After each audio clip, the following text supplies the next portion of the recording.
نماز کے بغیر جو اپنی زندگی گزارتے ہیں ان کی زندگی میں سوائے ٹینشن اور دکھ کے اور ہو کیا سکتا ہے؟ خشوع کے ساتھ نماز کرنا سیکھو. نماز پڑھنے کے بعد آپ ہلکے پھلکے پاؤ گے اپنے آپ کو. رقت کے ساتھ اللہ کے حضور گڑ گڑاتے ہوئے سجدے کرو, اس کا اپنا سرور پاؤ گے.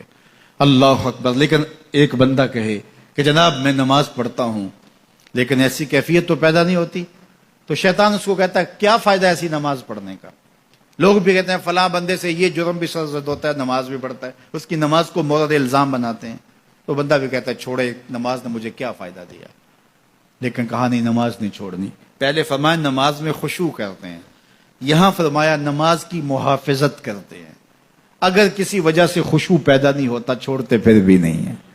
یہ اللہ کا فریضہ ہے. محدث کچھوچوی علیہ رحمہ سے ان کے ایک مرید نے کہا حضرت نماز پڑھتا ہوں لطف نہیں آتا, مزہ نہیں آتا. تو آپ نے حیرت سے کہا کہ اس کے باوجود پڑھتے تو ہو؟ کہا جی وہ تو اللہ کا حکم ہے, وہ تو پڑھتا ہوں. تو محدث کچھوچوی علیہ رحمہ جھومنے لگے, کہا واہ واہ, تم لطف کے بندے نہیں اللہ کے بندے ہو. تمہیں سرور نہیں آتا پھر بھی پڑھتے ہو, اس کا مطلب ہے تم سرور کے لیے, مزے کے لیے, لطف کے لیے نہیں پڑھتے, تم تو اللہ کے لیے پڑھتے ہو. اللہ اکبر. تو بندہ سرور نہیں بھی آ رہا پھر بھی اپنے آپ کو کھینچ کے لا رہا ہے مسجد کے اندر. خیال تنگ کر رہے ہیں پھر بھی مصلی پہ اپنے آپ کو کھڑا کر رہا ہے. سوچیں اس کو آوارہ پتے کی طرح کبھی ادھر پھینکتی ہیں کبھی ادھر پھینکتی ہیں, لیکن پھر بھی وہ کھڑا ہوا ہے کہ میں نماز پوری کر کے جانی ہے. بار بار کبھی بھولتا ہے لیکن پھر دوبارہ نیت مان کے کھڑا ہو جاتا ہے, نہیں میں پوری کر کے جانی ہے. یہ کیوں کرتا ہے؟ میرے اللہ کا حکم ہے. تو خشوع کی وہ کیفیت نہ بھی ہو تو کہا محافظت پھر بھی کرتے ہیں. یہ خوش نصیب لوگ ہیں. اولئک هم الوارثون, یہ لوگ وارث ہیں.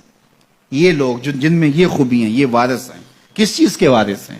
مال کے, دولت کے, کوٹھیوں کے, کاروں کے, محلات کے. کہا الذین یرثون الفردوس, یہ جنت الفردوس کے وارث.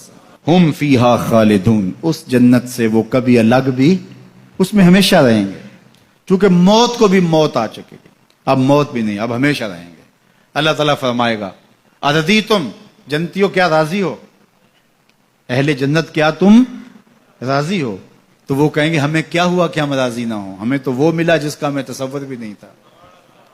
ہمیں جنت مل گئی, محلات و قصور مل گئے.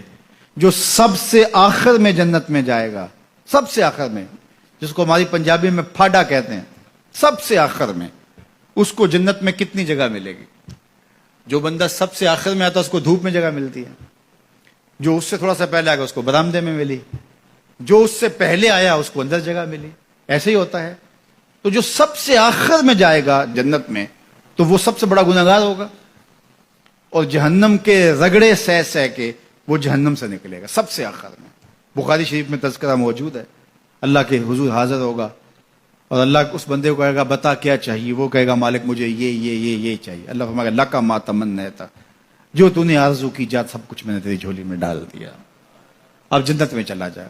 اب اس کو تو یہ ہوگا سایہ دیوار میں جگہ مل جائے تو غنیمت ہے, جنت کے کسی درخت کے نیچے جھونپڑا لگا لوں تو کافی ہے, چلو کوئی 2 مرلے کا 3 مرلے کا کٹھیا بھی مل جائے تو کافی ہے.